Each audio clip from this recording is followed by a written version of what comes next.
Ֆրինյուզի եթերում հերթական ուղիղ միացումն է, իհարկե ուղիղ միացումը այս պահի համար մեզ համար, իսկ իրականում տեսագրությունը դուք կդիտեք եթերում, բայց այս անգամ արդեն միացումը ոչ թե Երևան-Փարիզ ֆորմատն է, այլ Երևան-Ֆրանկֆուրտ ֆորմատն է, նոր գրասենյակ ենք բացել, Արման ոնց որ, բարի օր։ Ողջույն Գագիկ ջան, ինչպես ես։ Լավ։ Ես տեսնում եմ, որ Գերմանիան լավ տոնական լուսավորված վիճակում է։ Կարող ենք ասել նաև Guten Morgen, բայց դե գերմաներենից մի քիչ աղում եմ, եթե ճիշտն ասեմ, բայց դե գտնվում ենք Ֆրանկֆուրտում այս պահի դրությամբ,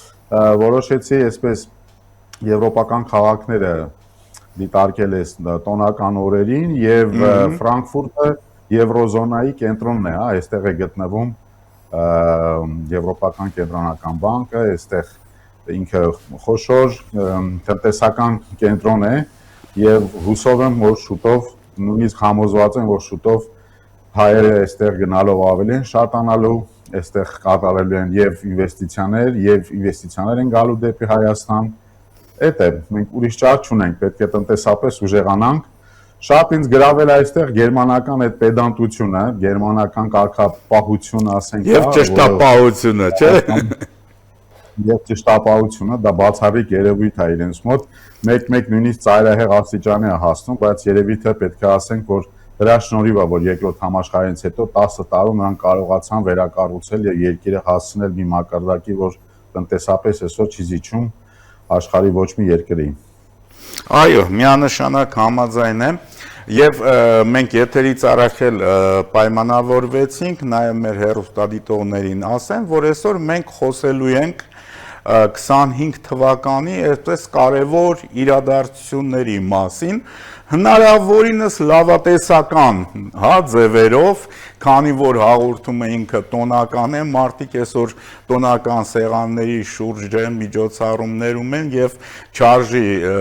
sense մի կաթիլ հոռոտեսություն լսնել էլ այդ մարդկանց բաժակներում։ Ինչ խոս դուդուկը շատ լավ գործիք է եւ հայկական է, բայց դուդուկի դամով, այդ տխուր, ես կարծում եմ այո, որ տարին վատը չէր, տարվա ընթացքում եղան լավ իրադարձություններ եւ ձեռքբերումներ, ինձ թվում է դրա մասին պետք է խոսանք եւ մաղթենք 26 թվականին դրա մուլտիպլիկատիվ էֆեկտները միմիայն։ Ընդ որում ես ասեմ, ես այսօր ուսումնասիրում էի եւ 26 թվականը, որը որ կոչվում է նաև հրեղեն կարմիր ձյու տարի, շատ խորհրդանշական իմաստով մեզ հայերիս հոգեհարազատ է, որտեղ մեր էպոսի գլխավոր հերոսի ձին, Քուրկիկ Ջալալին, հենց ինքնին հրեղեն ձի է։ Եվ տես ինչ հետաքրքիր համակարգում ես գտել։ Այսինքն տարին մեզ համար պետք է լինի, ինչպես եւ հրեղեն ձյու տարու դեպքում է լինում, պետք է լինի առաջընթացի, հաջողությունների, ձեռքբերումների տարի։ Ուստի նաեւ 300 ձիաուժի տարի նաեւ։ Դա ձիաուժի տարին է, դա էլ շատ հետաքրքիր է։ Այսպիսով մեր տարվա գլխավոր ձեռքբերումը կամ գլխավոր իրադարձությունը դա օգոստոսի 8-ի իրադարձությունն էր, դրանից բխող թրիփ նախագիծ, դրանից բխող խաղաղության գործընթացի, ոնց որ ասած, հաստատում, պեչատում եւ առաջ մղում եւ իհարկե այսօր այս տարի մեր հայրենակիցները տոնական սեղանների շուրջ ավելի հանգիստ կլինեն, որովհետև Փառք Աստծո չկան կրակոցներ սահմանին, չկա լարվածություն եւ ամեն ինչ հուշում է, որ այս ամենը պետքա ավելի ամրանա եւ առաջ մղվի։ Ինչ խոսք, չի կարող նույնիսկ լինել, որովհետեւ վերջիվերջո տարածաշրջանում երկրների շահերից չի բխում հարձակվել մեկը մյուսի վրա, այլ ինչպես մենք տեսնում ենք արդեն հողի վրա, այսինքն տեսնում ենք իրականում խաղաղության իմպլեմենտացիաների արդյունքներով շատ ավելի հետաքրքիր է այսօր ժողովուրդներն իրար մեջ ամենայն դեպս եթե խոսում ենք Ադրբեջանի հետ մեր հարաբերություններին, ինչքան էլ որ դրանք դժվար լինեն, որովհետև 30-ամյա նրանք ունեցել են իրենց ծանր տարիները եւ լի են եղել շատ ծանր իրադարձություններով, պետք է գտնենք մեր մեջ ուժ, ներկայությունը տնտեսական հարաբերությունները դրան պետք է օգնեն, որ մեկս մյուսով զարգանալ եւ այստեղ փող շահավետ կապերի մասին է խոսքը միայն եւ ինձ թվում է այդ տնտեսական շահը նաեւ կբերի ինչու ոչ մի պահ նույնիսկ երկու երկրների միջև եթե չասենք բարեկամական, ապա տանելի հարաբերությունների զարգացում։ Հա, թեկուզ լավ, այսպես ասենք, դրացիական հարաբերություններ, անգամ չեմ ասում բարի դրացիական, այլ ուղղակի դրացիական հարաբերություններ, հա, այսինքն մեր մոտ կենցաղում ոնց է, հա, կարող է պատահի քո հարևանի հետ առանձնապես ջերմ հարաբերություններ չունես, բայց նա քո հարևանն է, ապրում եք մի հարկի վրա, Եվ հեչ որ չէ իրար տեսնում եք, կարող եք բարևել, անցնել գնալ, հա, թեկուզ այդ մակարդակ անգամ ավելի տանելի է, քան ասենք դուռը բացես, կացինը նետես հարևանի դռան վրա կամ հակառակը, հա։ Միշտ էլ շատ հեշտ է ինչ խոսք կռվել, քան թե կառուցել, քան թե փորձել ինչ որ համակցության եզրեր գտնել որը սկսվել է եւ ըստ էության մենք օգոստոսի 8-ի խաղաղության պայմանագրին մենք բոլորս սպասել ենք տարիներ, տասնամյակներ շարունակ դե չար լեզուները բնականաբար կասեն որ դե ինչ է շատ հեշտ էր հա ամբողջը տվեցինք այսպես թե այնպես այնց շատ հեշտ ծորագրեցինք որ դա հեշտ չէր որովհետեւ մենք պետք է հասկանանք որ մի կողմից ունենք մի երկիր որը ամեն կերպ հետ գրավեց այն ինչը ադմինիստրացիին որեն իրեն էր պարկանում Ստալինից ի վեր եւ մյուս կողմից նա նաեւ նկարտումներ ուներ Հայաստանի Հանրապետության տարածքի նկատմամբ եւ մենք պետք է չմոռանանք որ ինչքան էլ մենք ուզենանք անպագորգոր խոսել ինչքան էլ մենք ուզենանք մեր ուժը մեր տոկունությունը մեր այսպես ասենք մեր առնական մեր ամբողջ այդ բանը ցույց տալը հա որ մենք ամբողջ կարող ենք գրավել մեզ համար պետք է գանք նրան, որ անհնար էր 90 միլիոնանոց թուրքալեզու բնակչության դեմ կռիվ տալը եւ ոչ միայն պահպանել Հայաստանը, այլ նաեւ գնալ եւ գրավել տարածքներ վարչականորեն, միջազգայինորեն ընդունված Ադրբեջանի տարածքից։ Դա պետք է հաշվի առնենք, այսինքն դրանք բաներ են, որոնք մասին խոսում ենք, բայց որոնք մենք այսօր պետք է այդ խաղաղությունը չունենա իր ինչպես ասենք, այդ բան դար խաղաղություն չէ սա, խաղաղություն է, որը մեզ թույլ է տալիս մեր Հայաստանի Հանրապետությանը ոչ միայն կանգուն մնալու, այլ նաև պահպանել իր սուվերենությունը եւ ամենազարգացած, եթե չասենք ամենահզոր երկրի հովանու ներքո, որը իր տնտեսական ներկայությունն ունի Հայաստանում եւ ունենալու է տասնամյակներ շարունակ հուսով եմ։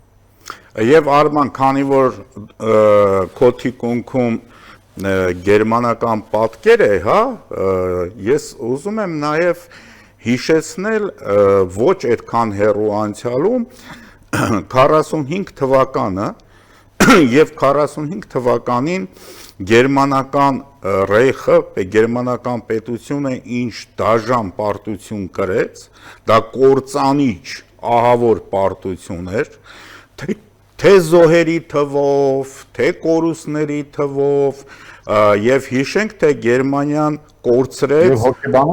եւ հոգեբանորեն եւ Գերմանիան կորցրեց որքան պատմական գերմանական տարածքներ, դա էլ չմոռանանք, կարելի ասել ներկայիս Գերմանիայի կեսի չափ տարածք կորցրեց Գերմանիան։ Այո, չմոռանանք, որ նաեւ Ստալինյան սովետական միությունը Գերմանիայի մի մեծ հատված սարքեց սոցիալիստական Գերմանիան, այո, դա գոնե թե վերադարձրեց հետո, բայց այն մնացած տարածքները, հա, Պրուսիայի տարածքները, գերմանական, այո, Էլզաս Լոթարինգիան,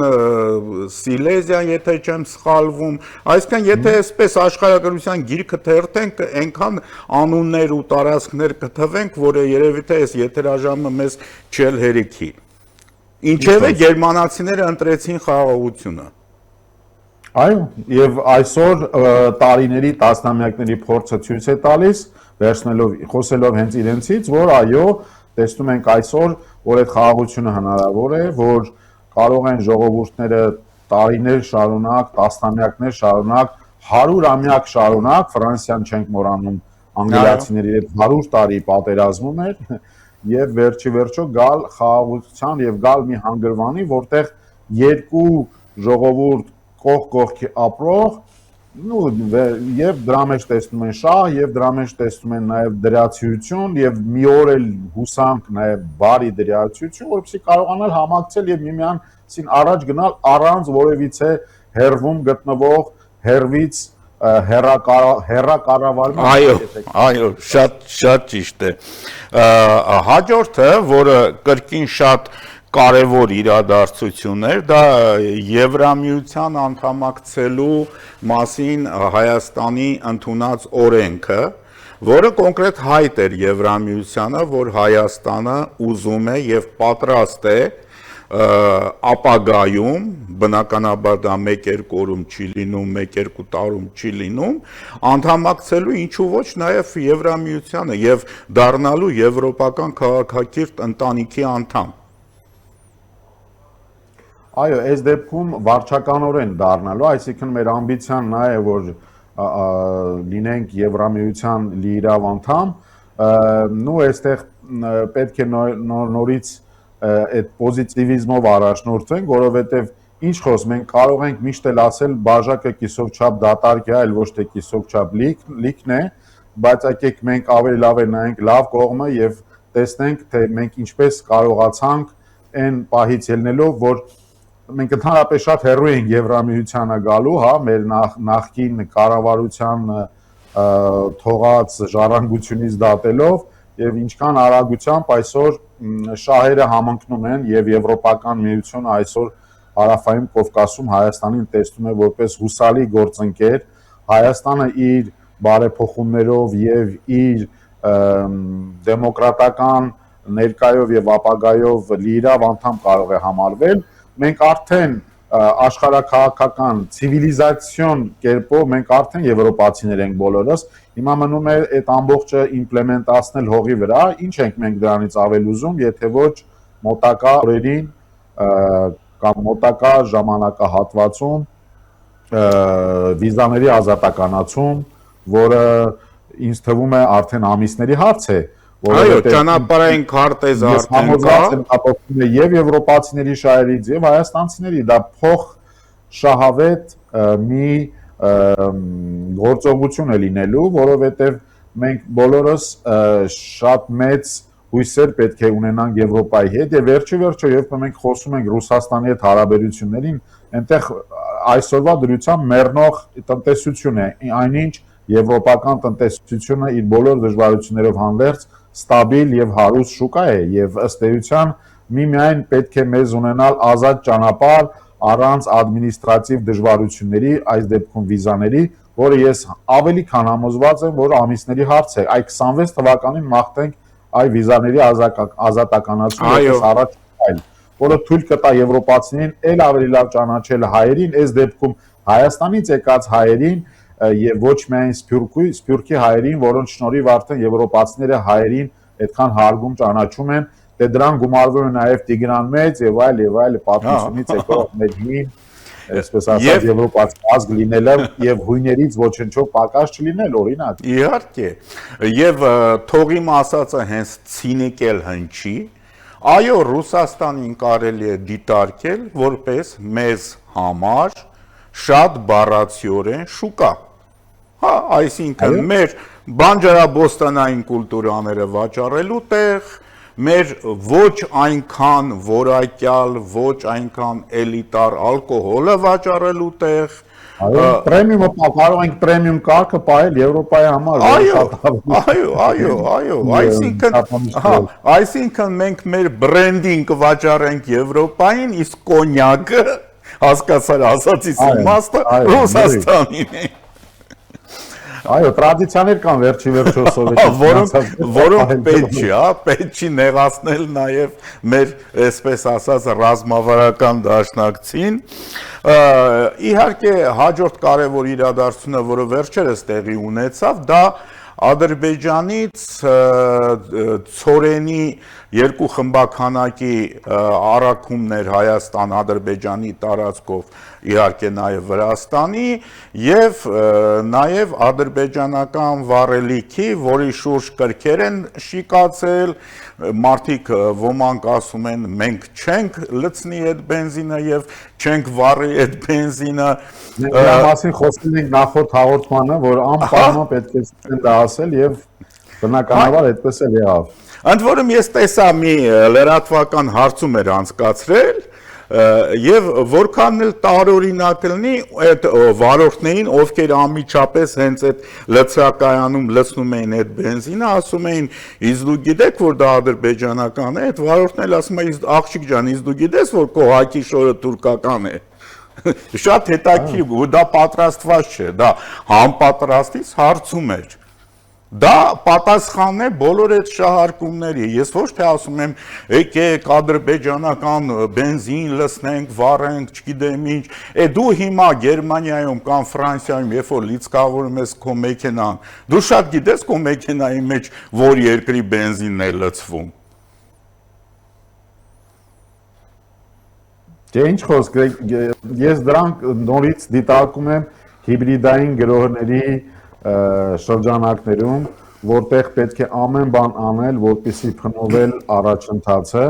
այստեղ սիմվոլիկան է շատ կարևոր, երկու կարևոր պրոդուկտ, մեկը հացահատիկ, մյուսը վառելիք, դրանք երկու հիմնավոր պրոդուկտներն են,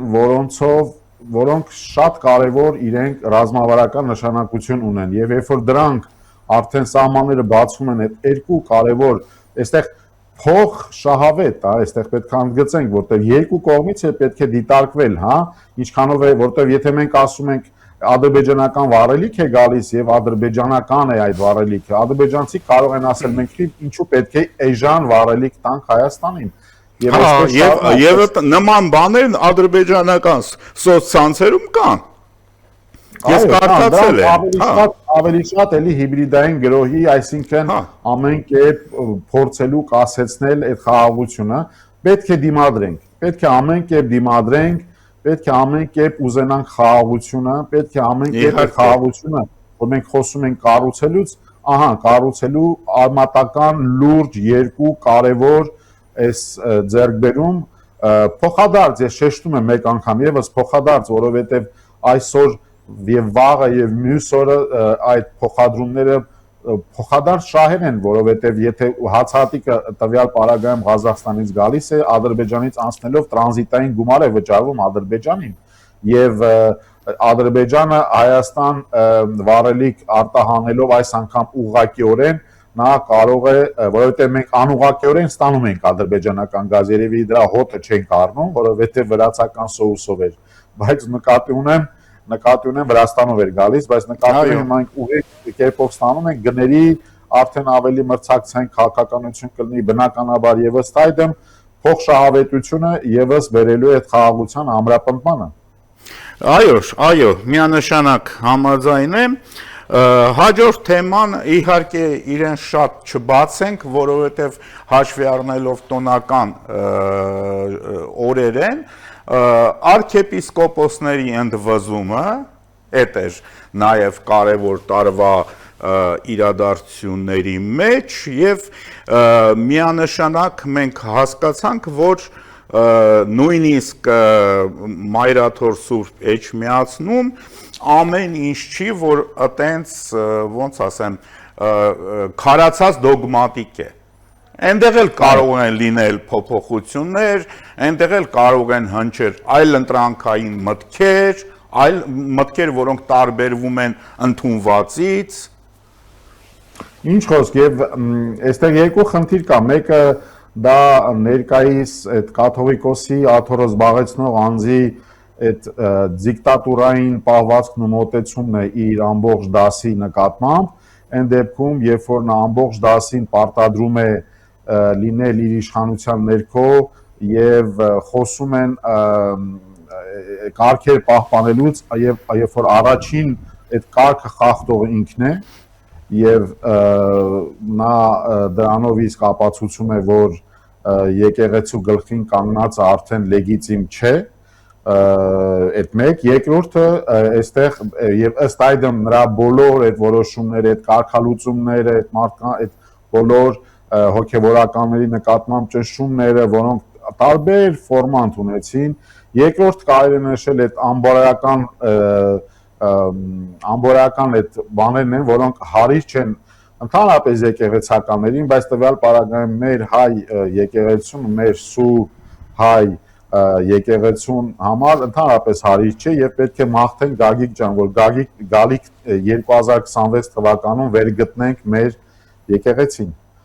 դա մեր համար շատ տխուր թեմա է եւ այդ ամբողջը մենք խոսում ենք տխրությամբ որովհետեւ ինչ խոսք մեր եկեղեցին շատ մենք բոլորս նրան սրբացնում ենք եւ նա սուրբ է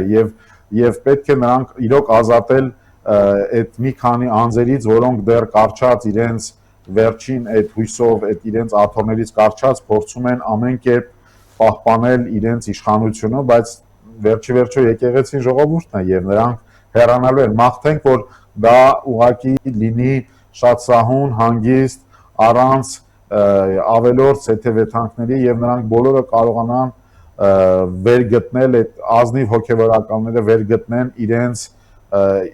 էությունը կարողանան եւ մեր եկեղեցին կարողանա առողջանալ ընդհանրապես դա մեծ մաղթանքն է եւ մեծ այդտեղ էլ մենք տարիների կորուստներ ենք ունեցել ժամանակի կորուստ ենք ունեցել եւ կարողանանք վերջո մեր եկեղեցին տալ այնտեղը որը նա պետք է ունենա եւ ի սկզբանե արժանի էր ունենալու եւ մի հանգամանք էլ մի դեպք էլ էլի չեմ ուզում խորհուրդ չեմ տալիս խորանալ դեպքի մանրամասների մեջ բայց կարևորը ինքը փաստն էր ԱԱԾ հայտարարությունը KGB-ի ագենտ լինելու վերաբերյալ ու այստեղ ես վերջակետ եմ դնում KGB-ի ագենտ լինելու վերաբերյալ մեր ազգային անվտանգության ծառայության հայտարարությունը սա ես ինչ որ առումով համարում եմ Հայաստանում լյուստրացիայի գործընթացի սկիզբ այո որովհետեւ վերջո կառավարությունը սկսեց նրանից որ հասկացրեց հոգեվոր դասի ղեկավարին կամ այդ ղեկավարի պաշտոնը զբաղեցնողին որ ինքը լեգիտիմ չէ բացի դա վերաբերվում է նաև բոլոր այն նախկին պաշտոնյաներին բոլոր այն անձանց ովքեր ծառայել են կամ հավաքագրվել են սովետական KGB-ի կողմից Եվ այո, ճիշտ է, որովհետև եկող ընտրությունների շեմին այդ լյուստրացիան ավելի քան կարևոր է, որովհետև մենք տեսնում ենք հենց նույն վայրից ուղղորդումներ եւ ինչ խոսք ավելի քան կարևոր է KGB-ականների այդ լյուստրացիան եւ վերջո բացահայտումը եւ չեզոքացումը, որովհետև նրանք բոլորը միմիայն հակապետական տարրեր են, նրանցից ոչ մեկ չի գործում Հայաստանի անկախ ինքնիշխան հանրապետության կայացման համար, այլ ընդհակառակը։ Եվ մեզ մնաց բառացիորեն 1.5 րոպե, կրկին ուզում եմ խոսենք արդեն այս 1.5 րոպեն տոնական տրամադրություններից, լավատեսական սպասելիքներից, մենք տեսնում ենք, որ մեր երկիրը հաստատուն գնում է ճիշտ ուղղությամբ, մենք տեսնում ենք, որ մեր երկրի տնտեսությունը ամրանում է, մենք տեսնում ենք, որ մեր երկրի արտաքին տեսքն է փոխվում, երբ որ մենք հիշում ենք սրանից մի 5 տարի առաջվա Հայաստանը եւ Երևանը, սրանից մի 10 տարի առաջվա Հայաստանի ճանապարհներն ու էլի մեր Երևանը, այսօր երբ որ նայում ենք, ընդ որում երբ որ նայում ենք Հայաստան այցելող տուրիստների աչքերով, որոնք նկարում են, հիացած ցուցադրում են,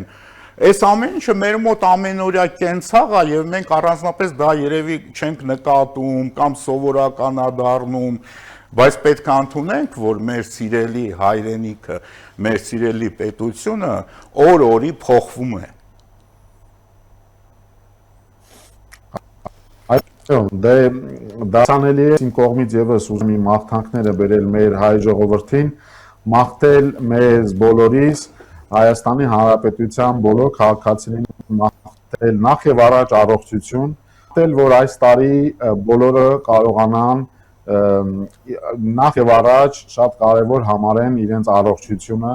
մաղթել նաեւ որակական բոլորին, քաղաքային նոր ծրագրերի կայացում, ավելի մարդիկ ունենան հնարավորություններ, ավելի հարուստ լինեն, ավելի եւ ներքին կյանքում եւ ընդհանրապես իրենց առօրյայում մաղթել նրանց, որ կարողանան շատ ավելի ազատ ճանապարհորդել եւ եթե թույլ կտաս նոր տարվային լավ օգտվել, բայց չմոռանալ, որ առողջությունը շատ կարեւոր է եւս եւ չարաշահել։ Այո, ես դա արդեն հասցեագրում եմ մեր հեռուստադիտողներին քո այդ լավ խոսքերը, ցավոք մեր եթերաժամը սպառվեց, շնորհավորում եմ Արման ջան քեզ նաև Սուրբ Ծննդի եւ Ամանորի կապակցությամբ ու ամենայն բարիք։ Ինել քեզ մաղթում եմ ամենայն բարիք եւ շնորհավոր Ամանոր եւ Սուրբ Ծնունդ։ Շնորհակալություն։ Դե ինչ սիրելի հայրենակիցներ, սա մեր ամփոփիչ թողարկումներ Երևան-Փարիզ կապով եւ որը Ֆրանկֆուրտից էր այս դեպքում կազմակերպված, բնականաբար ես միանում եմ կրկին Արմանին շնորհավորանքներին, շնորհավոր Ամանոր եւ Սուրբ Ծնունդ եւ թո հրեղեն ձյու տարին հաջողություն բերերի մեր հայրենիքին։ Ամենայն բարիք ձեզ։